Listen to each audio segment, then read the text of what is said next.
Hello, hello. I seen this on the front page and I thought it looked really cute. So we're going to play it. It's called Spare Parts and it's only the demo for now. So we'll have some fun with it.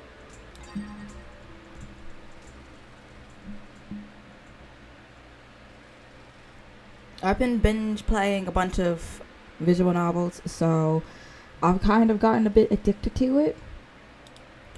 We're going to keep going. Unit 1, System Online initiating boot up sequences. Please do not disconnect from power. Alright. We're going to be posting every Friday from now on, kind of make it actual schedule. And we're going to go from there. If you have any recommendations or any requests for games you want me to play, feel free to go and leave it in the comment section below. And I, sure enough, may not be right away, but I'm going to get to them. Where am I? From the abyss, that question manifests.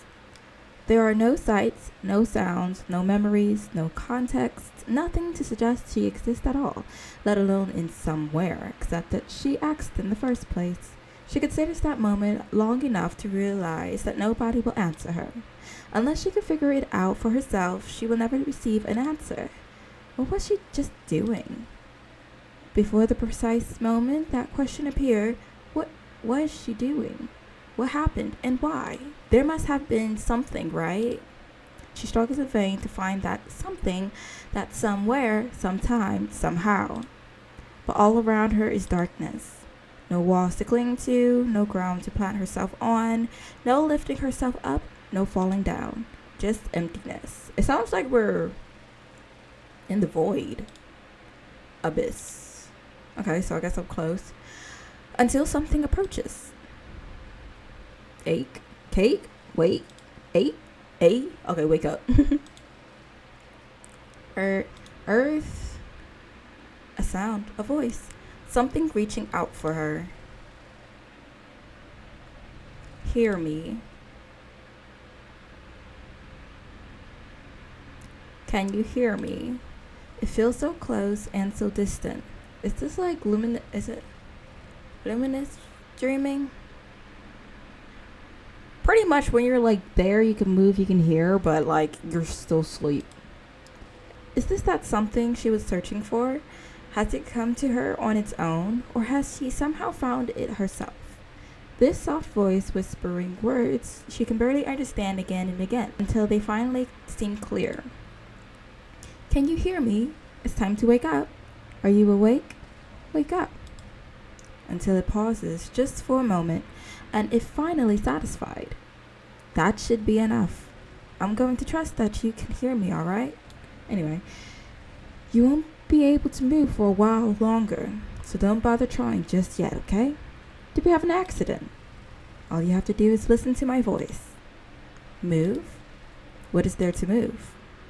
It's bittersweet. I wish I could see into those eyes of yours, hear your voice, your words. Maybe I'd feel a bit better about all this if you could tell me how you feel. I'm terrible, aren't I? Oh well, I shouldn't be talking to you like this. I'm only here to confirm that everything is working properly. My robot? I'm going to run some tests on your body, but you won't be able to feel them. Just relax and leave it to me, okay? Okay. Test on my body? What body? Where is my body? Am I inside of it? Is it broken? If you fix it, will I be able to move? If you can't fix it, will I never be able to move? I feel like this is giving like Five Nights at Freddy's, like just casually in an animatronic of sorts. Also weird. She tries to shape these thoughts, these words into something. Questions to be answered, pleas to be heard, worries to be soothed. They take shape, but not in any form that this voice recognizes. After all, what mechanisms does she possess for communication? What is she trying to do? The voice has stopped speaking and has been replaced by the sound of metal clinking together, things shuffling across each other, materials she can't identify but sound somehow familiar. She listens intently, hoping something will click with her, and suddenly it will all make sense. Time passes. That revelation never occurs. The voice exhales, Her attention snaps into focus just as it was about to waver. Everything checks out, far as I can tell. There'll probably be some problems once you awake and move around, but I double checked all the documentation you'll have available, and it should be enough to address most things. If it isn't, then, well, it'll have to be good enough. This'll be the last time we speak, and you won't remember I said any of this, so I don't know why I'm... Well, you can hear me now, so it's not for nothing. Sorry, this must be so confusing. I'm sorry to leave everything to you, but once you're awake, it'll all be in your hands. Take care of everyone, alright? They'll be counting on you. Bye-bye, sweetheart. Wait, is this like our mom or something? Rhythmic taps move away from her, receding further and further back into the darkness. And before long, the only thing she knows to exist, her one anchor, fades into the same abyss that swallowed all else. Whatever world exists outside of this body, will she ever know it? She wonders. All those words it spoke must have meant something. They said as much, that she could hear them. So it's not for nothing. But what was that meaning? Why was it here? Why did it say those things to her? And what things exactly did it say? The voice is gone, as if it never existed in the first place, as if it were only a dream. And like a dream, as the distance grows, her memories slip away and follow that voice into the abyss, perhaps never to return. So one final question attempts to manifest. A hand reaching weakly after everything, her grip of consciousness all but faded away. Who are you? Who are I? Like, whatever she wanted to ask, it crumbles too quickly. Her thoughts grow slow and quiet, sinking deeper and deeper into this endless ocean of darkness. Before she can even wonder what will become of her, she disappears. Oh no. I'm curious, I feel like we're a robot of sorts. Hello, my name is Lucilla, but all my friends call me Lucy. I'm new to the area and looking for a job. I moved into town a few months ago after leaving home for the first time. I don't have any experience, but I'm eager to try anything. You won't regret hiring me. I promise. I should use this for my resumes. Everyone's just refusing to hire me now. I'm like, man, that's crazy. You had a job? Shame. Waiting, finding, chapter 1.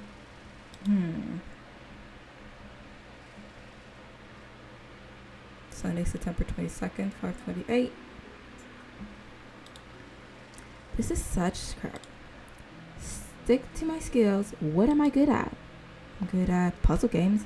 Well, that's an insane thing to put on your resume. I'm going for some entry-level service jobs, so maybe something like, I'm great with people. I could get along with just about anyone. But getting along with them won't be enough. I need to put in the work too, so... I'm a hard-working person who likes to work hard. No, honestly, that is how I be responding. When I'm like, why are you asking me questions? I thought you were just gonna be like, what's your skills and what you can bring to the table, not... Okay, anyway. I'll be so afraid of your authority that I'll never slack off. Absolutely not. Don't put that on your resume. No, terrible. I'm being too honest again. But if I'm not being honest, I'm saying things that anyone could say about themselves. Is that what they want? Sound out enough to get flagged, not so much that you come off like a pain in the butt. How is anyone expected to do this? Is it easy for people with normal brains? Am I too neurotic to understand? Maybe that's it. I'm overthinking this so much that it becomes impossible to thread the needle. Every resume I've ever drafted has sounded some mix of pathetic and deranged. It's no wonder I've never landed an interview, let alone a job. If I could just shut my brain off and use a template, I wouldn't have to worry about all this. Maybe trying to sell myself as Lucy the individual was always a bad idea. It'd be different if I was, skilled, or if I was confident enough to lie shamelessly, or so naturally charismatic that all my faults could be forgiven. Any number of changes could be the key to success. I'm not picky. No. Now is not the time to feel sorry for yourself, Lucy. It's already been 3 months. You can't afford to spiral forever. Just relax. Breathe. Take it from the top. My name is Lucy. Everybody likes me, and I always work hard. If there's some way I can make myself useful, I will find it and do it. I'll even make sure you know that I wasn't doing it out of self-interest. No matter what abuse is thrown at me, I'll just stand here and smile. That's how easygoing and resilient I am. That's a bad idea, actually. Doesn't that sound perfect? Isn't that what you want from an employee? What more could I possibly offer? This is pointless. I can tell myself not to give up all I want. Once I start thinking this way, there's no going back. None of this is me. None of this is how I want to live my life or make connections with people. At the end of the day, even if it's all sorted through bots and algorithms, I'll wind up facing a human eventually, right? I want to be honest to that person. I want them to see some truth in me, to take a genuine interest in me, even if it's just to employ and boss me around. I know the system isn't built for that, but I still can't get over that hump. It's pathetic. Not like I see much special in me anyway. It'd be so much easier if I could reduce myself to a worker and be satisfied with that. But I'm already so lonely. I've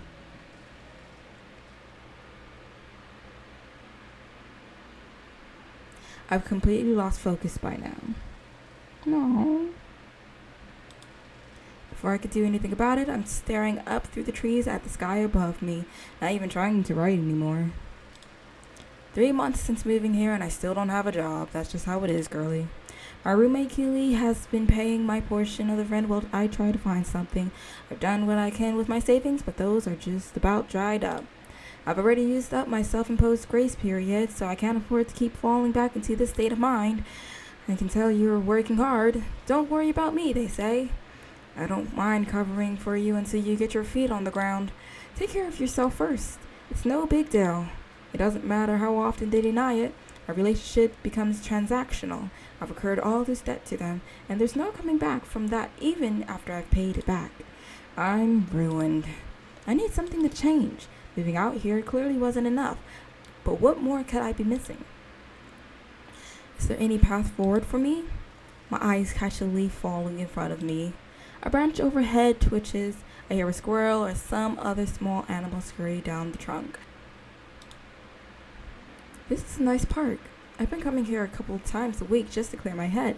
In the short times I've lived here, the color of the entire world has changed around me, but I haven't even bought new clothes to match it.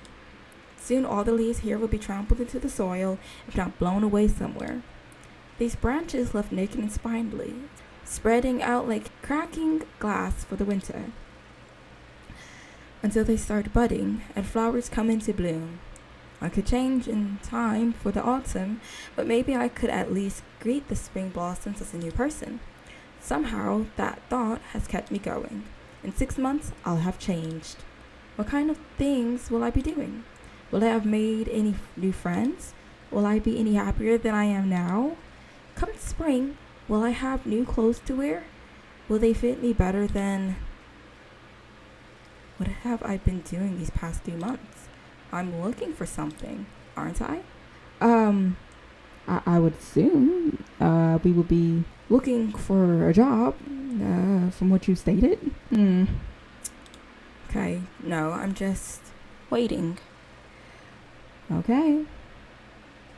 We're waiting. Waiting for it to fall into my lap. I can't find it on my own. There's nothing I can do but wait. I'm always waiting. It's getting pretty late. I better head home. Episode 1. Okay. Little ribbon of smoke.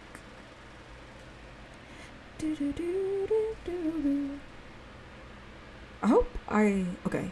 I was scared that I turned it up, the volume up a little too late. And y'all won't be able to hear the music. I probably actually did turn it up too late, but yeah. I realized the volume is still a bit low. The wind picks up pretty quickly after I start walking home. Just a few weeks ago, it was still reasonably warm out. But these cold breezes have become really common all of a sudden. It was miserably hot for most of the year when I grew up. so I've got a lot of adjusting to do.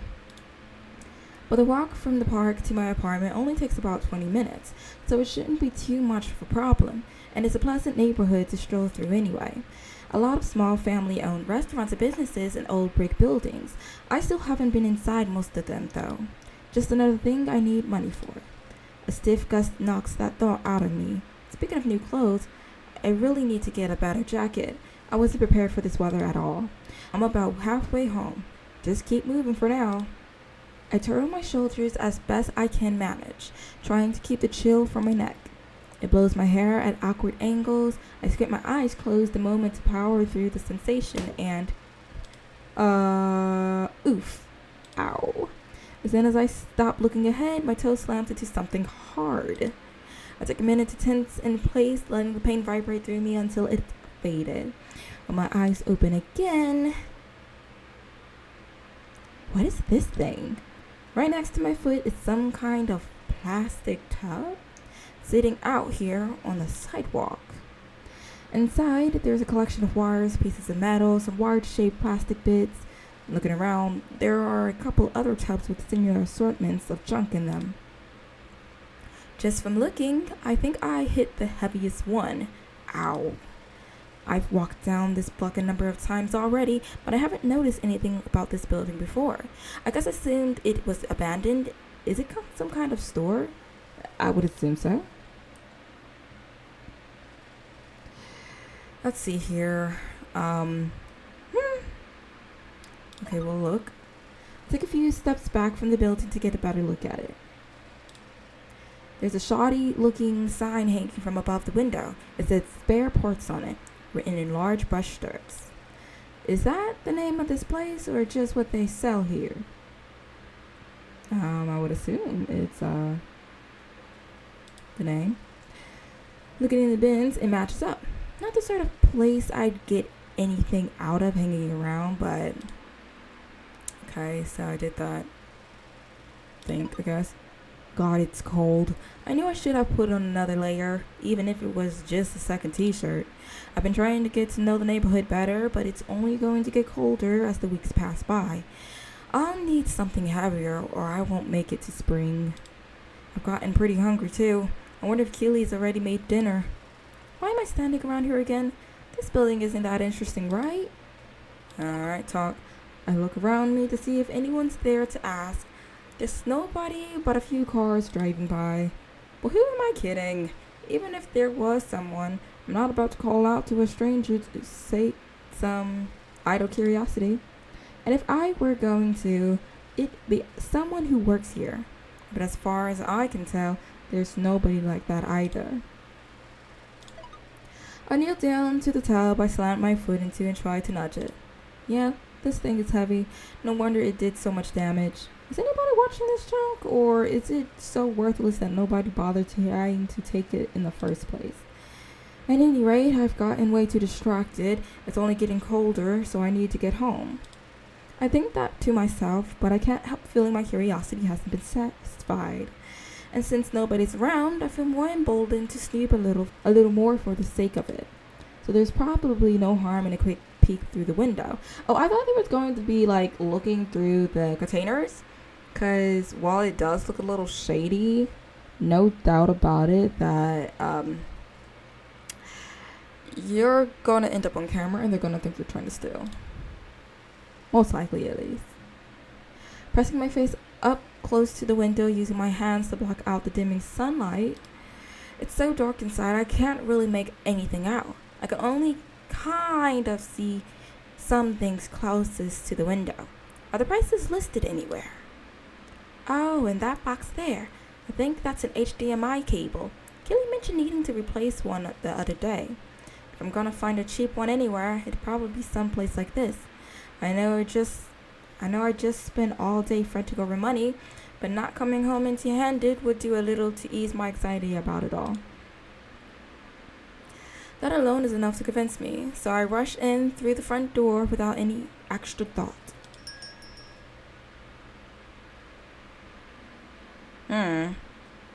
Is there any lights in here? But I really should have given it just one more thought. It's so dark in here. This should have been obvious from looking through the windows, but for some reason, I didn't really think about what that meant. Like, it looks like someone forgot to close the door, like lock up, and you just so happen to be there. Nobody's around, all the lights are off, the door was unlocked, and some merchandise was left outside. But aside from that, there's really not any good reason to assume they're open, let alone an actual business. The sound of the bell ringing behind me sends a chill up my spine. There's nothing scarier than being somewhere you're not supposed to be. So maybe just to play out my dumb assumptions for any onlookers to see, I try to act as if I haven't yet had this realization. Hello? Is anyone here? No answer. That's really when I should turn around and leave. I mean, girlie, you still have a chance to. I don't know what she's doing. But what was I just saying about this deeper curiosity of mine? Oh, goodness. Okay, we're gonna think. I don't understand how my brain works. I know I should leave, but for some reason I feel like I have to play dumb. Like it's a greater indictment of me if I realize my mistake and leave, rather than earnestly believing it's fine for me to be here. The former paints me as awkward and slow, whereas the latter makes me ditzy but genuine. Is that even true? Even though I'm thinking it out and recognizing the absurdity, I'm not acting any different. That's a part of my personality I've never been able to shake. I step further inside just slightly. Though it's dark, I can tell the shelves are pretty messy, just like the tubs outside. I can't put together any logic to how they're arranged. It's giving like, what, dead plate? You could work here, but your boss is going to eat you or something. Not to mention the dust. It must have been here for a while if it's this dusty. Am I even sure this is a business? Couldn't this just be some storage space? And I caught them in the middle of moving some stuff outside. They did have that sign outside though, so that has to mean something. Okay. Hello? Is anyone here? I was expecting a response. Like somebody's hiding in the darkness, waiting to pop out and surprise me. That's ridiculous. Completely ridiculous. Alright. Let me see. Nobody's here. Nobody's watching me. Everything's fine. Okay. And do what? What am I actually hoping to accomplish here? Okay. Let me leave. Okay. I've reached my limits. Enough time has passed that the innocent passerby I'm playing can innocently walk out the front door. If I don't do it now, I'm going to mentally trap myself here for way too long. I turn around toward the door and place my hand on the... welcome. On a weapon. Because why you gotta be behind me? Like, how long has this lady been behind me? Startled, I spin around towards the source of the voice, and quickly discover that a loose wire on the floor has wrapped itself around my ankle. Bruh. I twist around, bump into a nearby shelf, and there's a huge crash as it's all toppled onto the floor along with my own dumb self.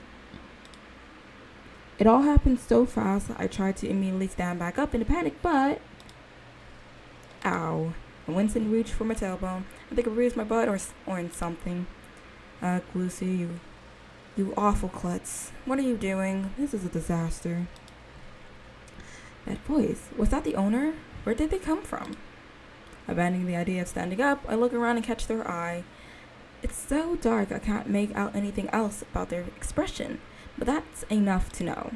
They're totally pissed. I mean, why wouldn't they be? This place is obviously closed. Here comes the stupid girl knocking over all their stuff.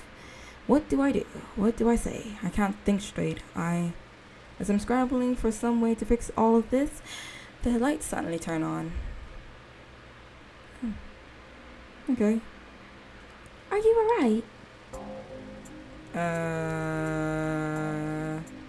In the light, I can finally make out their features more clearly. A tall woman with a frown. Her deep red eyes cut through all my scrambled thoughts and pinned me to this exact moment. I can't tell if that's the reason, but their expression seems entirely blank to me. Normally, I'm decent at reading this sort of thing, but I can't pick out anything at all. Any normal person would at least be pretty annoyed with me in this situation, even if they were trying to hide it behind a customer service smile. It comes through pretty clearly. And I'm trying to see that in everyone, no matter the scenario. But it's not like they put a mask on to hide how they're feeling. It's like there's nothing but the mask I'm looking at. In some bizarre way, it's utterly transfixing.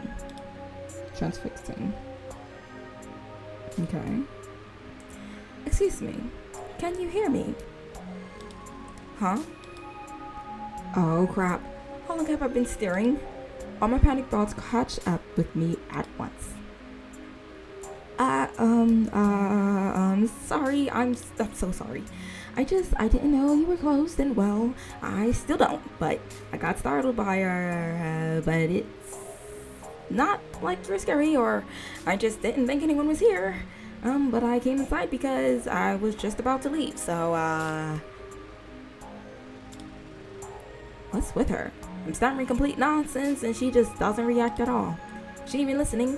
It's like she's staring through me. I try to think of some way to get this interaction on course to anywhere, but before I can find a path, she offers her hand. Here.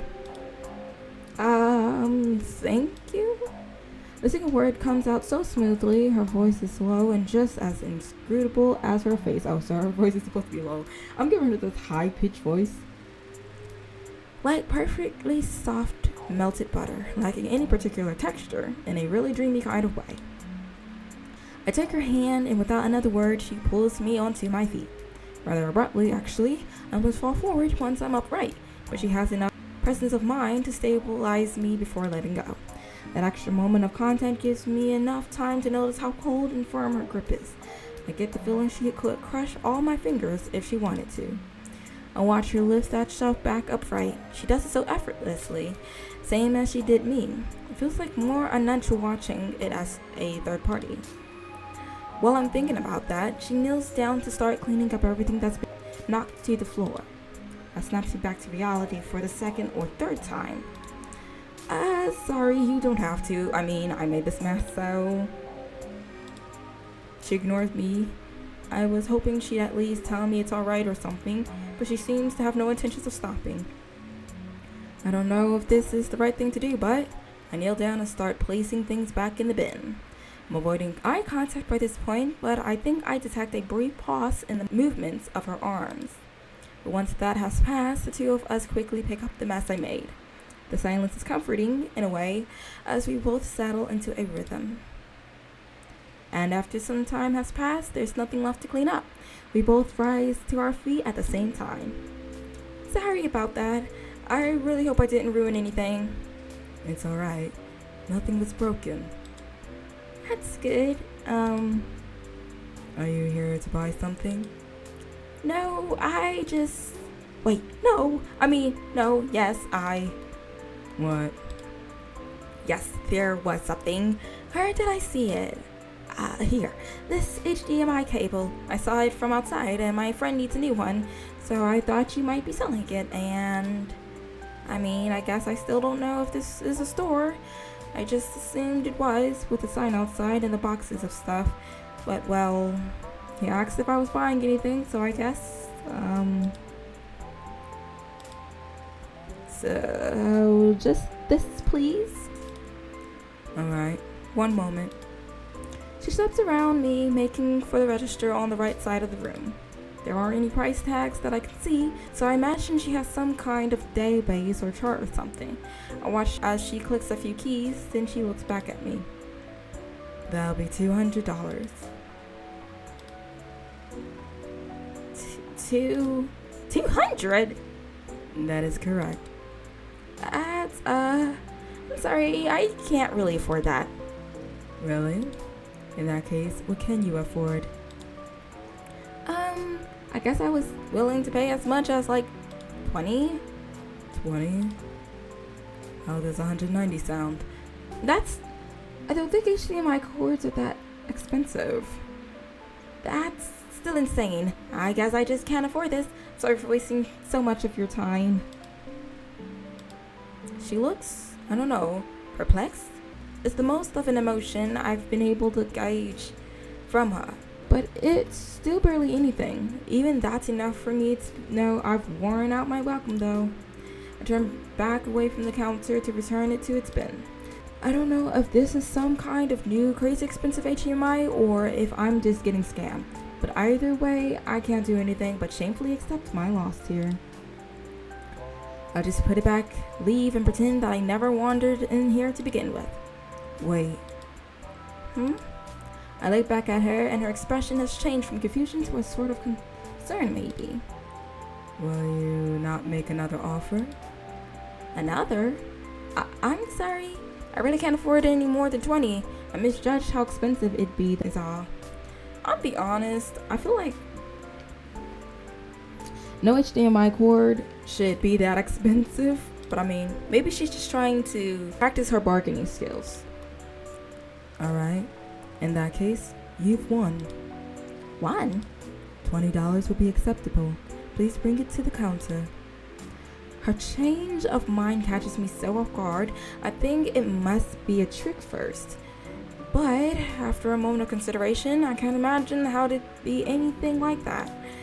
So I do as she says and set it down in front of her. She looks it over a moment before inputting something manually into the register. $20, please. Even? Okay, let's see. I quickly flip through my ramen. By chance, I have a 20 bill in there. So I pull that out and hand it to her.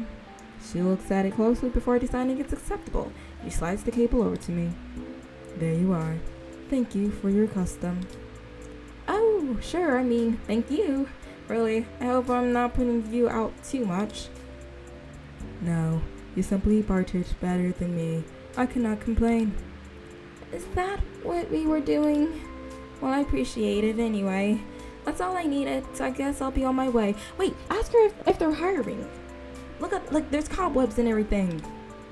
Alright. She says that, but something about her gaze seems not ready to end the conversation. I don't really have anything more to add, so after giving her an awkward moment to say whatever's on her mind, take care then. I turn away from her, and just as I think I'm about to open the door, I hear her voice again. Wait. What is it? What is your name? It's, Lucilla. Lucilla. Or Lucy. Which one should it be? Usually Lucy, I guess. Lucy. What about yours? I asked after a small pause, thinking the conversation would flow naturally from there, but either she doesn't hear me or she doesn't feel the need to answer. Her mouth and jaw move in very subtle ways, miming the sound of Lucy without ever parting her lips. I don't really know what to make of it, so I decided it'd be best to pretend I never asked her name at all and put my courteous goodbye smile back on. Take care then.